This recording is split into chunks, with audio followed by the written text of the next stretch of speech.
자, 요셉의 믿음에 대해서 우리 공부하고 있는데요. 오늘 두 번째로 시험에 대한 승리라고 하는 제목으로 공부하도록 하겠습니다. 창세기 39장 보십시오.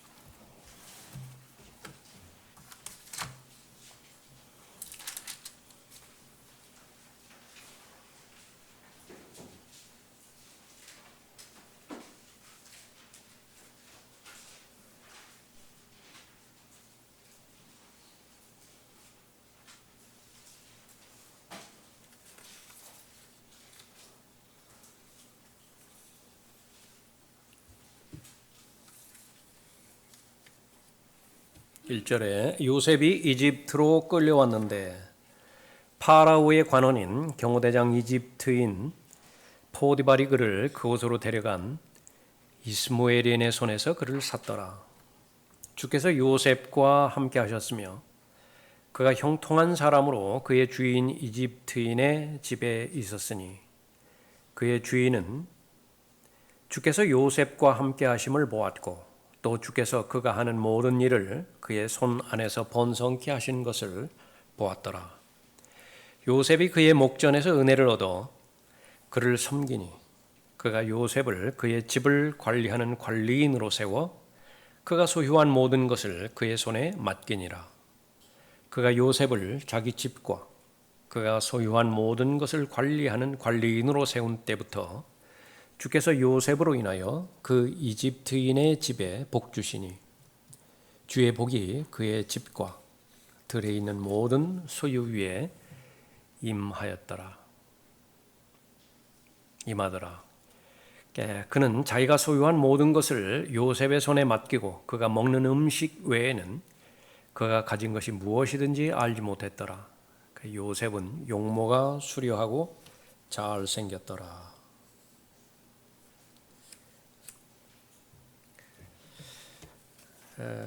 요셉이 이제 그 아버지 야곱하고 그의 형들은 아마 죽은 것으로 그렇게 생각했겠죠.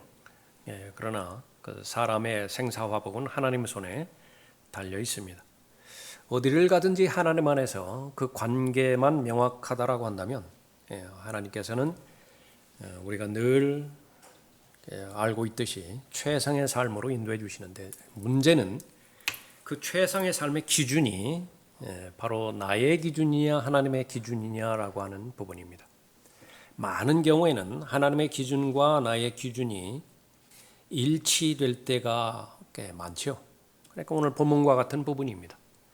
모든 부분들이 잘 이루어져 가고 어려움들이 잘 해결이 되어집니다. 모든 관계가 건강한 관계로 잘 유지가 되어지죠. 하나님의 뜻에서도 옳고 내 개인의 뜻, 요셉의 관점에서도 옳은 거예요. 얼마나 좋습니까? 그러니까 이런 부분들이 지속적으로 계속 유지되어지는 때가 이제 천년왕국일 것이에요. 또 새 예루살렘에서 보내는 그 영원일 그런 것입니다. 이 부분이 이제 요셉의 생애를 통해서 하나님을 경험하는 그런 부분인데, 그 영향력이 하나님을 전혀 알지 못하는 요셉의 주인 포디발에게까지 입증이 된 것이죠. 그러니까 하나님께서 주께서 요셉과 함께 계셨다라고 하는 것은 요셉 자신의 주장만이 아닙니다. 그러니까 그것을 아는 거예요. 그러니까 그리스도인이 하나님의 사람이고 그 하나님께서 그 사람을 다루신다라고 하는 것은 그 사람의 개인 간증을 통해서도 아는 것이지만 주변에 있는 사람이라고 하면 알아요. 그러니까 지금 이 시대에도 절대적으로 그렇습니다. 그러니까 거기에 영적 권위가 있는 것입니다. 그러니까 여러분 주변에 있는 사람들은 여러분이 누군지를 아는 거예요. 여러분이 올바른 상태에 있고 올바른 행위를 하고 있다라고 한다면, 여러분에게 언어를 통해서 행동을 통해서는 거칠게 대할지 몰라요. 또 여러분을 증오하고 또 그런 그 혐오의 대상으로 삼을지도 몰라요. 그러나 부인할 수 없는 것은 저 사람은 하나님의 사람이다라고 하는 사실입니다. 그러니까 거기에 권위가 있는 그 사실이에요. 포디발은 바로 그 요셉이 그 하나님과 함께하는 사람이라 그렇게 볼 수 있습니다. 7절에 보십시오. 이런 일들 후에 약간 이제 긴장되는 표현이죠. 이런 일들이라고 하는 것은 어떤 일들이냐? 지금까지 6절까지 살펴봤던 모든 것이 잘 돌아가는 일입니다. 얼마의 시간이 흘렀는가 잘 몰라요. 이러한 상황이 적용되기까지 얼마나 많은 고생을 하였는가. 그러니까 그것도 나와 있지는 않습니다. 결과만 우리가 보고 있는 것이요. 이런 결과를 갖기 위해서 얼마나 애를 많이 썼겠어요. 뭐 이집트 언어에 대해서 뭐 들어보기를 했습니까? 그 사람들이 살펴볼 때 노예 취급을 했는데 노예는 사람이 아니잖아요. 일단 인격으로 대우를 해주지를 않으니까 그런 가운데서 자기 집안의 재산을 맡은 관리인으로 그렇게 대우해주기까지 얼마나 고충이 심했겠어요. 근데 그런 일들을 다 지내고 나서 이런 일들 후에 그의 주인의 아내가 요셉에게 눈길을 보내며 말하기를 나와 동참하자. 그러니까 요셉의 생애 가운데서 가장 커다란 위기의 순간이 닥쳐온 것입니다.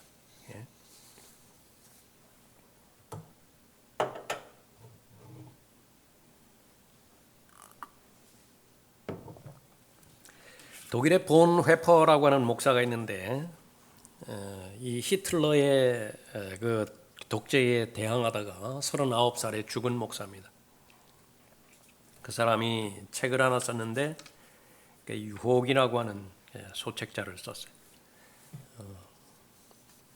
잘 들어보십시오. 유혹, 시험.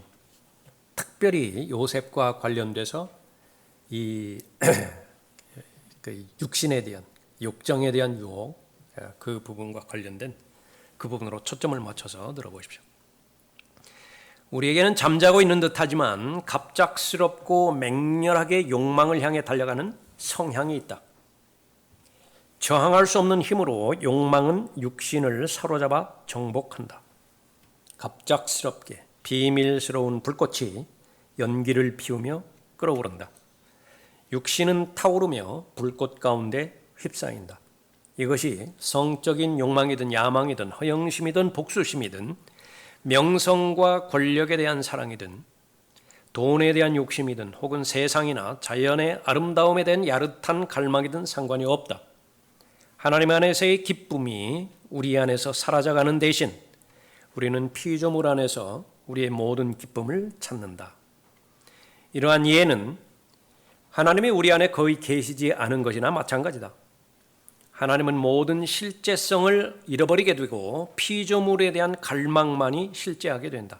실제하는 것은 마귀뿐이다. 여기서 사탄은 우리에게 하나님에 대한 증오감을 심지는 않지만 하나님을 잊어버리도록 우리 마음을 빼앗아간다.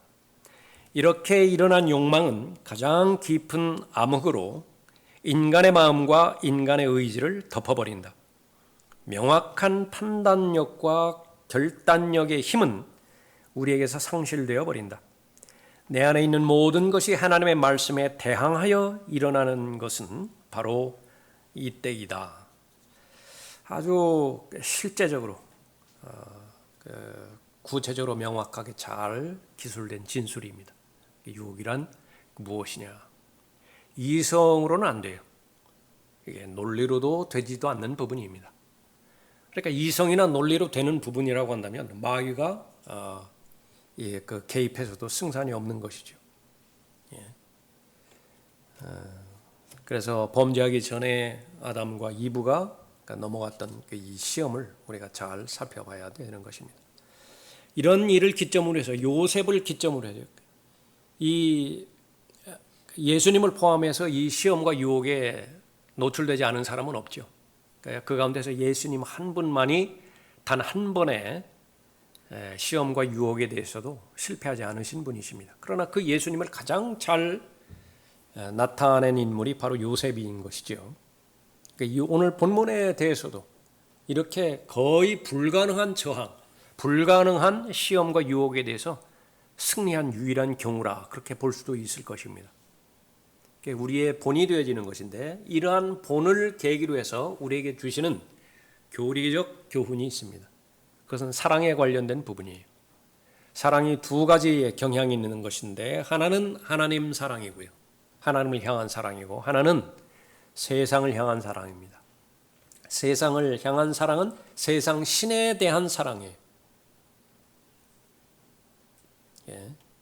그래서 하나님께서는 적이 있습니다. 라이벌이 있어요. 라이벌. 무엇이냐? 바로 마귀와 사탄인 것인데 그 사탄이 가장 잘 사람들을 쓰러뜨리는 것은 하나는 돈이고요. 하나는 정욕입니다. 성적인 육신의 정욕. 그것을 가지고서 공격했을 때 거의 대부분 다 쓰러져 버리는 것입니다. 세상도 세상에 있는 것들도 사랑하지 말라. 여기에 승리하는 삶과 열매 맺는 삶의 비결이 달려 있는 것이죠. 마음의 문제입니다. 사랑하지 말라. 누구든지 세상을 사랑하면 아버지를 사랑함이 그 안에 있지 아니하니. 다시 한번 우리가 확인합니다. 우리의 삶의 존재 의미, 그것은 아버지 사랑이 입증해 주는 거예요. 하나님에 대한 사랑이 나에게 발견된다. 그러면 내 존재가 의미가 있어요. 그런데 그 부분이 희미해지기 시작한다라고 하는 것은 이제 그 유혹에 계속해서 연루되고 그 시험에 저항할 수 있는 힘을 잃어버린다라고 하는 것입니다. 그 유혹의 그 시험에 저항할 수 있는 힘은 명료한 분별력입니다. 판단력이에요. 그래서 영적인 힘, 영적인 파워, 그것은 간단하게 말해서 분별력과 판단력입니다. 그러니까 그것을 잃어버리는 순간에 이제 죄의 종이 되어져 버리는 것입니다. 누구든지 세상을 사랑하면 아버지를 사랑함이 그 안에 있지 아니하니 이는 세상에 있는 모든 것이 육신의 정욕과 안목의 정욕과 생의 자랑이요 아버지께 속한 것이 아니라 세상에 속한 것이기 때문에 그래서 세상은 악하다라고 하나님께서 간단하게 말씀하십니다. 그 세상과 제일 많이 코드가 맞는 것이 바로 육신이에요. 사람의 몸, 그 육신이라고 말합니다. 그 육신을 하나님도 포기할 대상입니다. 하나님께서 아무리 살펴봐도 그건 가능성이 없어요. 개조되어서 또 그 하나님께 유용하게 쓰임 받을 수 있는 그런 가능성이 전혀 없는 것입니다. 그렇기 때문에 제일 먼저 구원받을 때에 구원해 주실 때에 이 육신의 죄들의 몸으로부터 아예 그냥 분리를 시켜버렸어요. 그건 안 돼요. 안 돼 그냥. 그러니까 성령 하나님께서 바로 그리스도의 할례라고 하는 과정을 통해서 육신의 죄들로부터 그냥 따로 떼어놔 버렸다. 예. 그것이 바로 세상이에요. 세상도 세상의 정욕도 사라지지만 하나님의 뜻을 행하는 자는 요셉을 한번 이제 떠올리세요. 세상도 다 사라지죠. 포디발도 죽습니다. 포디발의 아내 어떻게 됐는지 몰라요. 그 이집트 제국 다 사라져 버립니다. 그러나 영원히 남는 것이 있어요. 하나님의 뜻을 행하는 자. 요셉은 영원히 남습니다. 그것도 강력하게 예수 그리스도를 가리키는 가장 탁월한 예표로 모든 사람들에게 수많은 사람들에게 교훈의 대상이 되어지는 것이요. 하나님의 뜻을 행하는 자는 영원히 거하느니라. 이 시험을 가져올 때 바로 이 몸이 육신이 얼마만큼 잘 반응하느냐에 따라서 그 사람에게 가장 적합한 그 사람이 넘어갈 수 있는 유혹을 마귀가 제시하는 것인데 우선적으로 이제 물질에 대한 유혹이 제일 많죠. 돈과 관련된 그런 유혹입니다. 그것이 어떤 거대한 것이냐, 값이 많이 나가는 것이냐, 그러니까 그것에만 종속된 것은 아닙니다. 어쨌든 내 마음이 그 물건으로 인해서 충격을 받고 정상적인 삶을 살지 못할 때에 그건 모두가 다 거기에 해당되지는 부분입니다. 저는 무슨 자동차에 기스나고 흠집이 나고 그런 것은 거의 영향을 받지 않습니다. 여러분들도 마찬가지겠죠. 그러나 선물을 받은 만년필이 하나 있는데 그것이 만약에 잘못이 되었다. 그럼 마음에 상처가 받아요. 어떻게 잘못하다가 만년필을 이렇게 돌리는 과정에서 손에서 미끄러져 나고 아래로 떨어졌는데 수직으로 떨어져 버렸어요. 그래서 그 테두리가 떨어져 나가 버렸습니다. 한 이틀은 갔던 것 같아요. 그 얼마나 한다고? 다시 사면 되는데. 예를 들면 그런 것들입니다. 아칸의 경우가 바로 그런 그 부분이었습니다. 그 값어치로 따지면 얼마나 돼요? 하나님께서 저주한 물건이라고요. 저주할 물건에 마음을 썼습니다. 사랑한 거예요. 마음을 주었다라고 하는 것은 사랑하는 것이죠. 자신뿐만 아니라 자신의 가족뿐만 아니라 이스라엘 전체에 타격을 입혀버렸죠. 그러니까 물질에 대한 유혹입니다. 개인의 명성, 명예, 또 권력, 다른 사람이 내 영향력 안에 들어오는 것을 즐기는 것, 지위죠. 내가 무슨 말을 하면 그 말이 다른 사람에게 먹혀요. 그러니까 이거 대단한 겁니다. 다른 사람이 내 차 문을 열어줄 때는 좀 어색하다고 해요. 그러나 이것이 반복될 때는 그것이 당연한 것으로 받아들여진다라고 합니다. 그런데 그것이 별것 아닌 것으로 보이지만은 출발은 다 거기서 시작이 되어지는 것입니다. 사람들이 존경하는 직업, 사람들이 되고자 하는 그런 지위에 있는 그런 부분들, 무슨 장군이라든지 장성이라든지 CEO라든지 교수라든지 의사라든지 다 이런 부분들 있잖아요. 그런 그 부분들은 자신의 마음에 영향을 주지 않고 그대로 그것이 삶의 한 방편 아니에요. 도구 아니에요. 아무런 문제가 되지 않습니다. 그러나 그것이 자신의 마음에 영향을 그렇게 끼치게 될 때에 그것은 바로 유혹의 대상이고 마귀는 그를 통해서 시험하게 되어지는 것입니다. 사울의 경우 죄를 지었다라고 하는 것은 분명한 사실이에요. 사무엘에게 그대로 고백합니다. 그러나 단 조건이 있습니다. 당신 앞에서는 내가 죄를 자백하지만은 이스라엘의 장로들 앞에서, 이스라엘 사람들 앞에서 내 체면을 좀 생각해 주십시오. 그것 때문에 망한 거예요. 늘 사람과 비교하고 내가 영향력을 끼치는 사람이냐, 내가 영향력을 받는 사람이냐. 그러니까 이 싸움 하다가 평생을 원한 가지고 다윗을 죽이고자 하는 원한 가지고서 살다가 비참하게 죽은 사람이죠. 그만큼 강력한 것입니다. 유혹이라고 하는 그 힘은.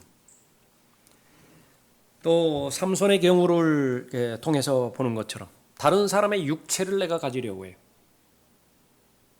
육체에 대한 욕망이죠. 오늘 이렇게 그 시험에 대한 승리를 한 이 요셉의 경우에는 삼손에 해당되어지는 그런 부분입니다. 육체에 대한 유혹, 성적인 유혹에 대해서 어떻게 승리할 것이냐라고 하는 것입니다. 사탄이 존재한다라고 하는 것은요, 그 사람이 번영할 때 그러니까 절대로 건드리지 않습니다. 그러나 어느 정도 잦아졌다라고 생각하면 그때에 바로 적기를 노리는 것입니다. 레이저 광선처럼 정확해요. 그 타이밍이 너무나 정확하다.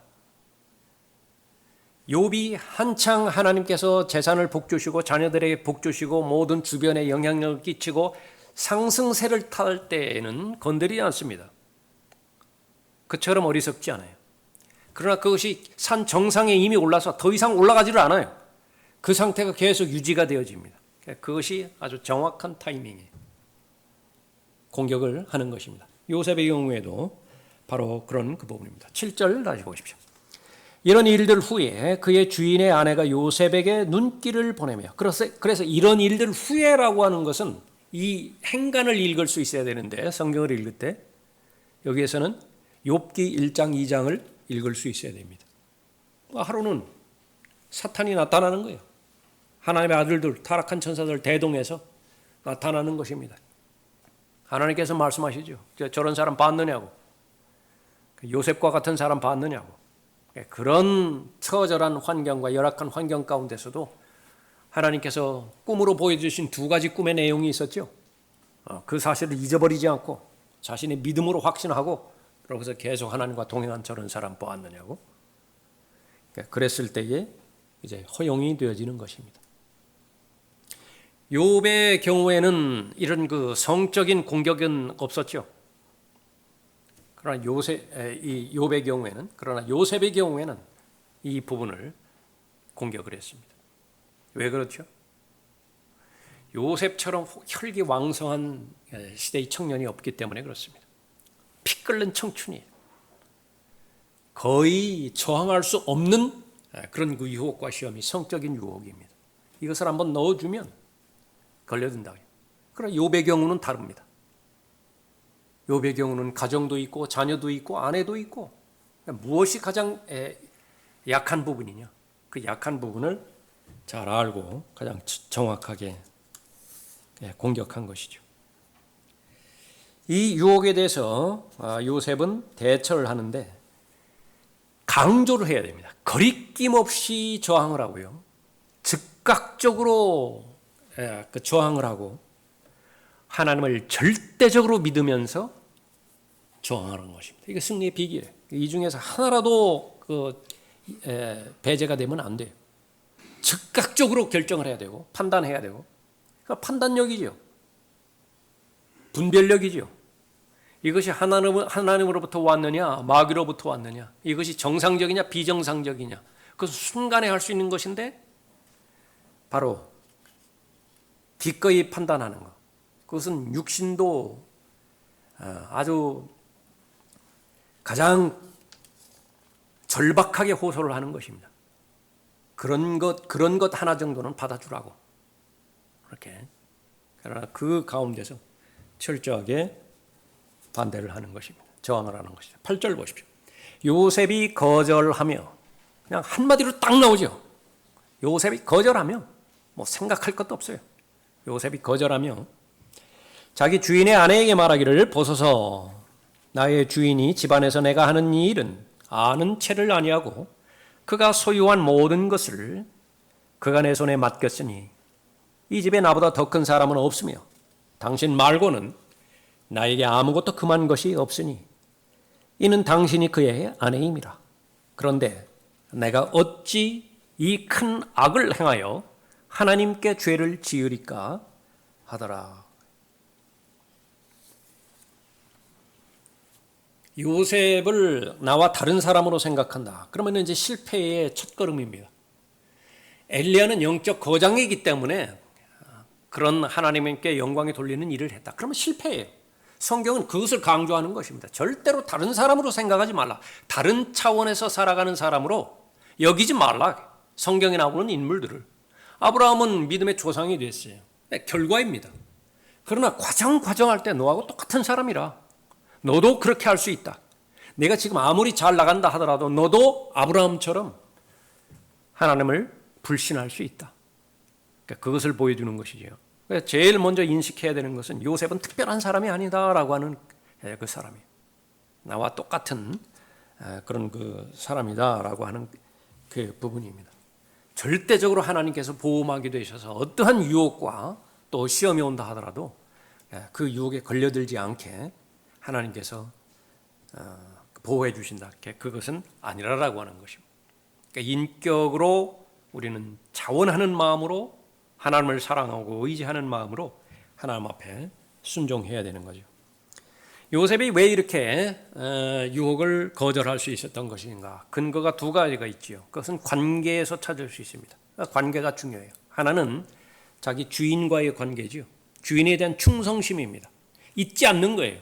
그러니까 받은 은혜를 잊지 않으면 그 사람의 가장 큰 자산이 되어지는 것입니다.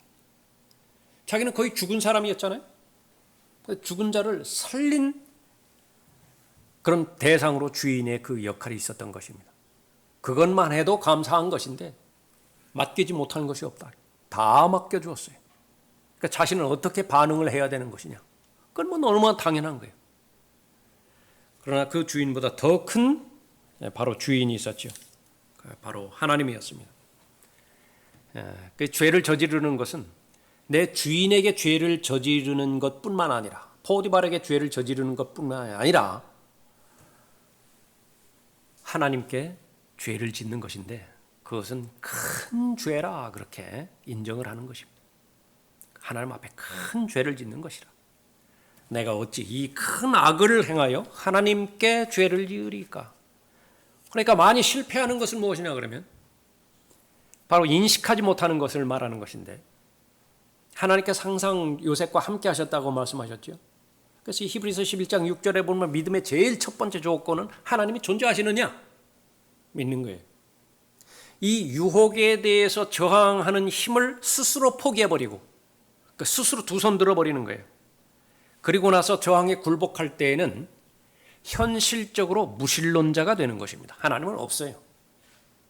하나님은 존재한다 하더라도 조물주, 그런 관념 가운데서만 존재하는 것이지, 적어도 나와 관련되어서 영향력을 미치는 살아있고 영으로 계시는 하나님은 아니에요.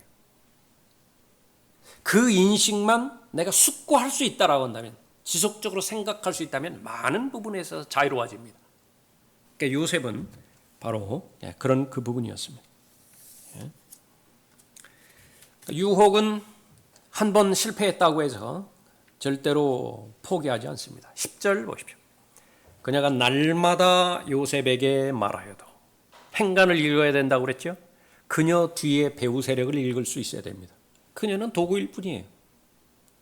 그녀가 날마다 요셉에게 말하여도 요셉이 그녀에게 경청하지 아니하고, 경청이라고 하는 말이 나왔습니다. 이거는 의지와 관련된 부분이죠. 경청하지 아니하고, 그녀와 동침하거나 그녀와 함께 있지도 아니하더라. 한 번 내가 그 유혹에 대해서 거부해버리면 그 유혹은 영원히 사라져버릴 것이다. 그렇게 생각하면 바보예요.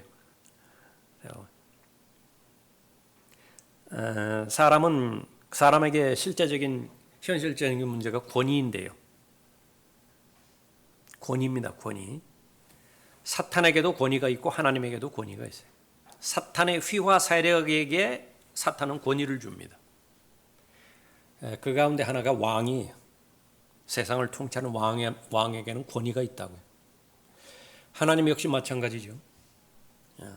몇 번 말씀드렸지만은 이 2등병이 1등병이, 그러니까 별을 단 장성 앞에 섰을 때에 그 부분들은 경험을 해봐야 돼요. 권위라고요. 권위. 회사에 들어가죠.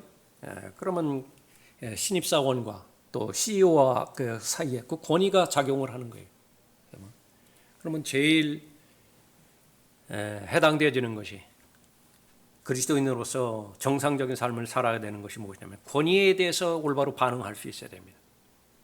하나님의 권위에 순종하면, 하나님을 대적하는 권위에 대해서는 저항하는 것밖에 다른 도리가 없어요. 그런데 그것이 한 번으로 끝나지 않는 것입니다. 한 번으로 끝나지 않는다. 누구나가 다 경험하는 그 부분이지만, 무슨 신입사원 환영회부터 시작해서 계속 이제 술잔 돌리죠. 그러면 몇 번 거절을 해서 다 압니다. 저 사람은 술을 안 마시는 사람이다. 그 끝날 것 같죠. 저 경험 하나 하더라도 퇴사하기 바로 몇 주 전까지도 술잔이 와요. 한 잔만 마시고 가라고. 그런 겁니다. 더더군다나 이런 유혹에 관련돼서 그것은 들림받아 올라갈 그때까지 계속 이루어지는 것입니다. 저항하면 저항할수록 유혹은 더 심해집니다. 더 교활해지고, 그러니까 그것을 알아야 되는 것입니다.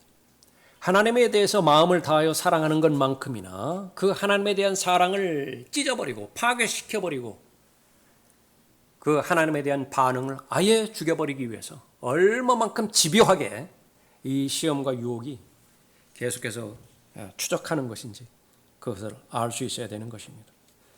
요셉은 어떤 경우에 있어서도 마음의 동요를 허락하지 않았습니다. 마음이 흔들리는 것, 그것을 허락하지 않았던 것입니다. 야고보서 1장 13절에 의하면은요, 이 하나님이 세우고자 하는 동기와 목적으로 아닌 모든 유혹은 자신의 욕심에 끌려서 오는 것인데, 패키지가 있습니다. 한 번 처음에 시작을 하면 끝을 봐야 돼요. 그것은 욕심, 자신의 욕심으로 인해서 유혹에 걸려들죠. 시험에 걸려들죠. 그러면 범죄하게 되어지는 것이고, 그 죄가 잉태해서 죄를 낳게 되는 것입니다. 그럼 그 끝은 죽음이에요. 그래서 유혹, 범죄, 사망, 이것은 한 패키지로 돌아간다. 그러니까 처음이 중요한 거예요. 처음이. 그러니까 코드의 콘센트에 꽂지를 말아야 되는 것입니다. 꽂으면 이미 틀려버린 것이라. 그 성경은 계속해서 그 부분을 교훈으로 주고 강조하는 것입니다. 내적인 욕망이 있고요. 외부적인 미끼가 있습니다. 이 두 가지가 맞아 떨어질 때 시험에 걸리는 거예요. 유혹에 넘어가는 것이라. 이 내적인 갈망, 이것은 십자가로 처리해야 됩니다. 육신의 죄들의 몸, 이것은 갈보리 십자가에서 예수 그리스도와 함께 처형이 되었어요. 그것을 생각하면 됩니다. 건성으로 생각하는 것이 아니라 그것을 여긴다라고 말했죠. 여기는 거예요. 여기는. 그 여기는 그 차원에서 생각하면 그 다음은 일어나지 않아요. 세상에서 주어지는 모든 미끼에 해당되는 그 미끼 자체는 죄가 아니에요. 그냥 존재하는 것입니다. 물질로 존재하는 것이에요. 유형, 무형의 형태로 존재하는 것입니다. 거기에 마음을 둘 때에 죄가 되느냐 그렇지 않느냐라고 하는 것이 판명이 되어지는 것입니다.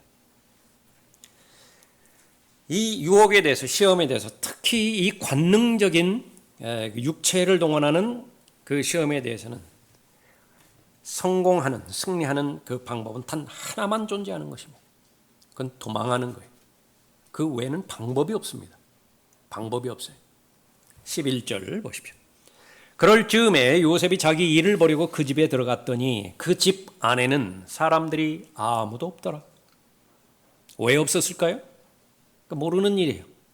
그냥 어쩌다가 아무도 없을 수도 있지만은 궁극적으로는 이 여자가 다 주선했을지 몰라요. 다 다른 바깥에서 일 맡기고 업계 들어오지 못하게 그렇게 할 수도 있을 것입니다. 그러자 그 여인이 그의 옷을 붙잡고 말하기를 나와 동침하자 하니 요셉이 자기 옷을 그녀의 손에 두고 도망하여 빠져나왔더라. 도망하여 빠져나왔더라. 일관된 요셉의 모습은 단호한 자세입니다. 절대로 타협하지 않습니다. 뒤로, 이 영역에 있어서는 절대로 뒤로 물러서지 않습니다. 다른 것들은 다 양보해요. 다 관용으로 품습니다. 그러나 이 부분에 대해서는 절대로 타협하지 않습니다. 뒷걸음치지 않습니다. 무엇이죠? 하나님께서 직접적으로 보여주신 하나님의 뜻입니다. 신약성경 역시 마찬가지입니다. 피해야 될 것과 추구해야 될 것이 있죠. 하나님께서 쓰시는 귀한 것으로 쓰임받기 위해서는 반드시 피해야 될 것이 있습니다.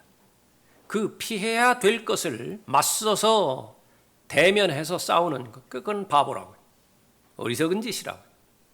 만약에 하나님께서 피하라고 하는 대상에 대해서 내가 맞서서 막 그것을 놓고 막 기도한다든지 그것을 놓고 막 말씀을 주장한다든지 그러니까 얼마나 거룩한 행위예요? 말씀과 기도잖아요. 그러니까 성령께서는 움직이지 않으세요. 돕지 않으시는 거예요. 왜요? 사전에 그 부분에 대해서는 피하라고 분명히 제시를 해 주셨어요.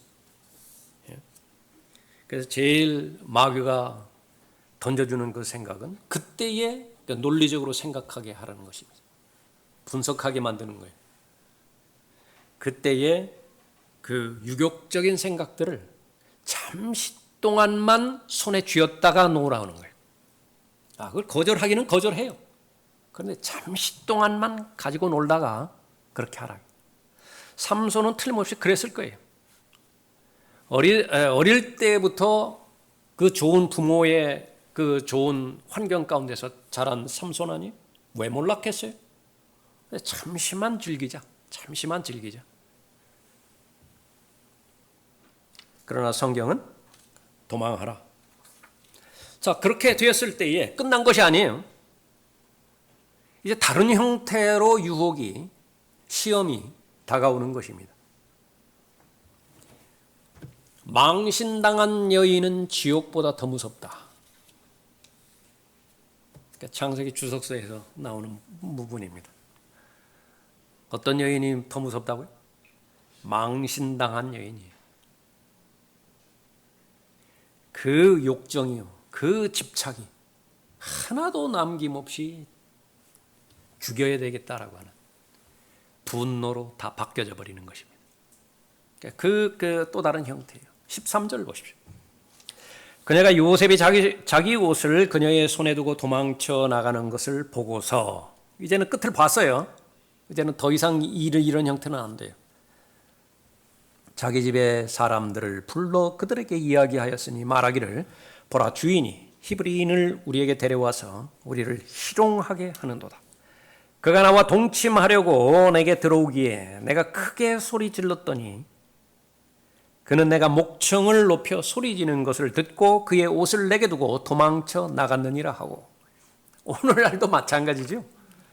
똑같이 1대1 상황에서 남자와 여자가 둘만 있는데 여자가 이런 주장을 한다. 이거 온팡 뒤집어 쓰게 되어 있습니다. 뭐 다른 방법이 없어요. 그렇다는데 뭐 어떻게 해요? 하물며 이때겠습니까?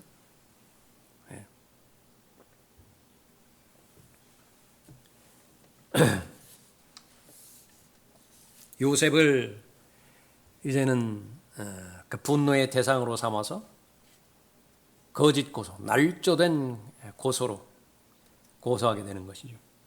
그 결과는 무엇입니까? 온통 부당해요. 도대체 내가 무슨 잘못을 했지? 주인에 대해서나 하나님에 대해서나. 근데 지금 내가 경험하는 것은 부당함 투성인 것입니다. 16절 보십시오. 그녀가 요셉의 주인이 집에 올 때까지 그의 옷을 자기 곁에 놓아두니라. 그녀가 이런 말로 그에게 이야기하여 말하기를, 당신이 우리에게 데려왔던 그 히브리 종이 나를 희롱하려고 내게 들어왔기에 내가 목청을 높여 소리를 질렀더니 그가 옷을 내게 남겨두고 도망쳤나이다 하니, 그의 주인은 그에게 일러 말하기를, 당신의 종이 내게 이런 짓을 했다 하는 자기 아내의 말을 듣고 심히 노하더라. 그리하여 요셉의 주인이 그를 잡아 감옥에다 넣으니 그곳은 왕의 죄수들을 가두는 곳이었더라. 그가 자기 감옥에 갇혔더라. 1, 2년 산 것도 아니고 포디발의 아내와 수년 동안 10수년 그렇게 살아왔다고 한다면 그 자기 아내의 성향을 모를 리 없습니다. 남편이. 아내가 그런 말을 했어요. 자기가 요셉을 알잖아요. 아내도 알잖아요. 근데 결과는 나왔죠. 지금 보통의 경우라고 한다면 그냥 즉시로 죽여야 돼요. 그런 노예는 다른 방안이 없어요. 그 즉시로 죽여야 된다고요. 근데 왜 감옥에 넣었어요? 아내를 알기 때문에 그래요. 아내가 어떤 아내인 것인지. 그 뒤에 또 하나님의 섭리가 작용을 했던 그런 그 부분이죠. 하나님께서는 바로 내가 바라보는 시각보다 요셉이 바라보는 시각보다 훨씬 더 멀리 보신다라고 하는 것을 인정할 수 있어야 됩니다. 다시 한번 살아있는 믿음에 대해서 정의를 하죠. 하나님께서 믿음이 있는 사람을 기뻐하시죠. 하나님께서 존재하시는 것을 믿을 수 있는 믿음입니다. 그 추상적인 관념적인 개념이 나에게 구체화되기 위해서는 두 가지 떠올리라고 그랬습니다. 하나는 만나게 되지는 사람과 경험하게 되지는 사건이에요. 사건 가운데서 하나님의 통제하심 가운데서 허락하심 가운데서 이 사건이 벌어진 것이냐, 그 사람은 하나님 존재하심 믿는 거예요. 나와 관계를 맺는 모든 사람들, 하나님의 목적하신 바가 있으셔서 이 사람과 나와의 만남이 이루어진 것이냐, 그 믿는 사람은 하나님의 존재하심을 믿는 거예요. 그런데 하나님의 존재하심을 믿는다라고 말하면서 사건에 대해서 우연으로 돌리고 사람에 대해서 원망할 것 실컷 원망하고 또 하나님을 배제시킨 상태에서 좋아하는 성향이라면 실컷 좋아하다가 나중에 또 변심했을 때에 그 상처 고스란히 받고, 전혀 하나님 아는 사람도 아니고 하나님 믿는 사람도 아니에요. 쉽게 요동하지 않습니다. 하나님의 사람은. 요셉이 지금 사람 만나죠. 형들과의 만남이 있잖아요. 나중에 창세기 50장 20절에서 얼마나 위대한 고백을 합니까? 하나님의 섭리 가운데서 형들 만나게 한 거예요. 일어나는 모든 사건들, 그건 다 하나님의 큰 그림 가운데서 일어나는 모든 부분들이래. 지금 내가 본 것은 퍼즐 한 조각 겨우 봤을 뿐이에요. 이 퍼즐 한 조각이, 내가 좋아하는 색깔은 노란색이거든요. 내가 좋아하는 색깔은 분홍색이라고요. 근데 이 퍼즐 색깔이 검은틱틱해요. 그러나 이 거무특틱한 것은 반드시 있어야 됩니다. 그래야 노란색이 더 강조가 돼요. 모든 것이 합력하여 선을 이루는 것이기 때문에 그런 것입니다. 요셉이 투옥되었을 때에 요셉의 마음을 우리는 다 가져야 됩니다. 하나님의 섭리를 인정했으니까 모든 마음이 다 평온하다. 그거 아니에요. 담대하라. 그렇게 말했을 때 두렵다라고 하는 것이 전제 조건이라고 말씀드렸죠. 무섭다고요. 두렵다고요. 어떻게 될지 모르는 거예요. 그러나 그 위에 감정이라고 하는 느낌과 정서라고 하는 권위 위에 하나님의 약속의 말씀의 권위를 의지적으로 두는 거예요. 의지적으로 두는 것입니다. 그럴 때에 초자연적인 지각을 초월하는 하나님의 평강을 그제서야 경험하게 되는 것인데 그 경험이 하나 둘 쌓여 살아가는 사람이 그리스도인이에요. 하나님의 자녀들입니다. 요셉은 바로 그런 그 부분이었습니다. 21절 보십시오. 그러나 주께서 요셉과 함께 하시고 참 대단한 그런 약속의 말씀이죠. 주께서 요셉과 함께 하시고 그에게 자비를 보이시어 간수의 목전에서 그에게 은총을 베푸셨으니 간수가 감옥에 있는 모든 죄수들을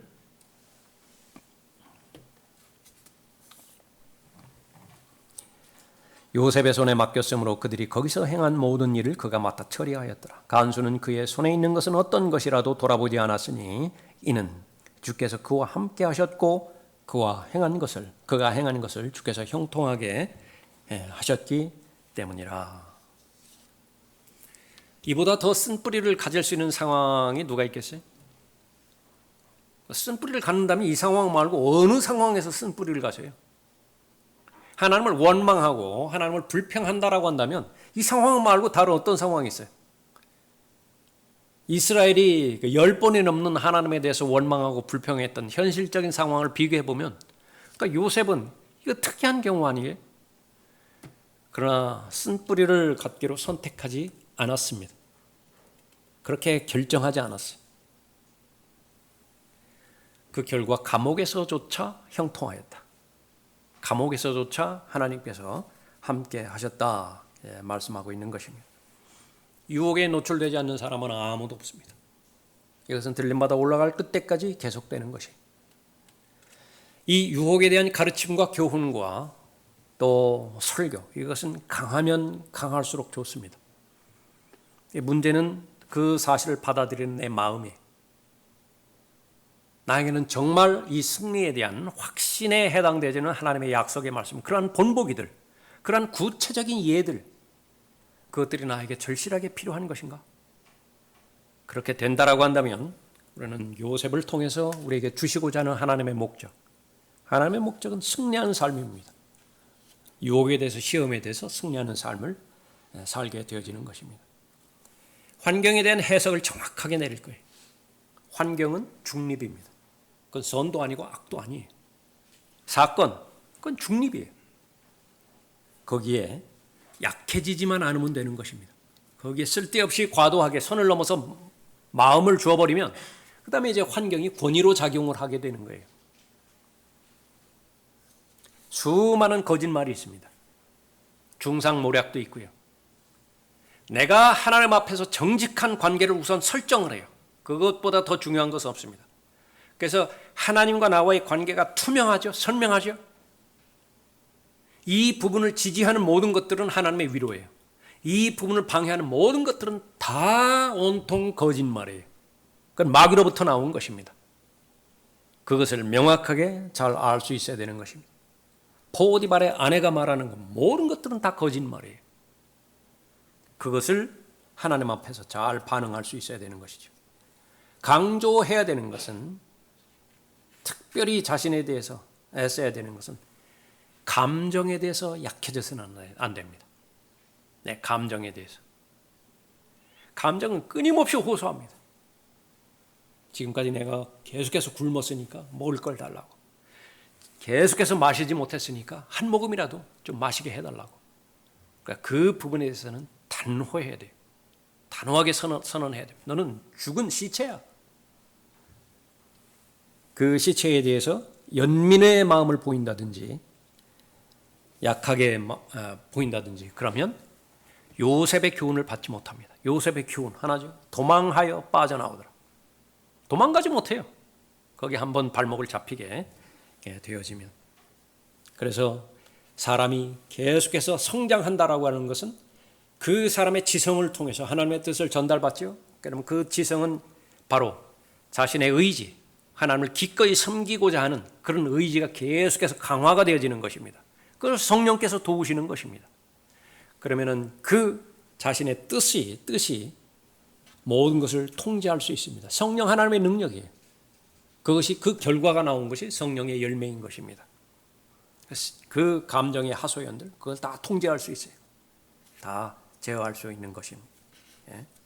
하나님의 뜻대로 살았을 때의 잠정적인 부분에 혼란스러워서는 안 됩니다. 요셉 모든 관계가 다 단절이 되어버렸죠. 그렇게 충성을 그렇게 다짐하고 맹세할 그런 대상이었던 포디발로부터도 버림받았죠. 올바로 행하게 되었을 때에 직업을 잃을 수도 있고요. 사람들로부터 바보 취급받을 수도 있고요. 그렇게 친하고 신뢰했던 대상으로부터 원망을 들을 수도 있습니다. 각오하시라. 경건하게 살고자 한다고 한다면 그렇게 작심하는 그 순간에 예상은 하고 있어야 돼요. 예상은 하고 있어야 된다. 반대 저항 세력, 시험, 유혹, 박해 많은 것을 잃어버릴 수 있지만은 그러나 영원히 잃어버리지 않는 것이 있다. 요한일서 2장 15, 16절에서 언급하는 것처럼 하나님의 뜻을 행하는 자, 그것은 영원히 잃어버리지 않는 것입니다. 그것은 영원한 하나님에 대한 영광과 하나님께서 예비해 주신 유업으로 그렇게 남게 되어지는 것이죠. 이 요셉은 창세기 41장을 읽지 않았어요. 창세기 41장을 읽지 않았어요. 여러분도 마찬가지입니다. 그러나 알 수는 있습니다.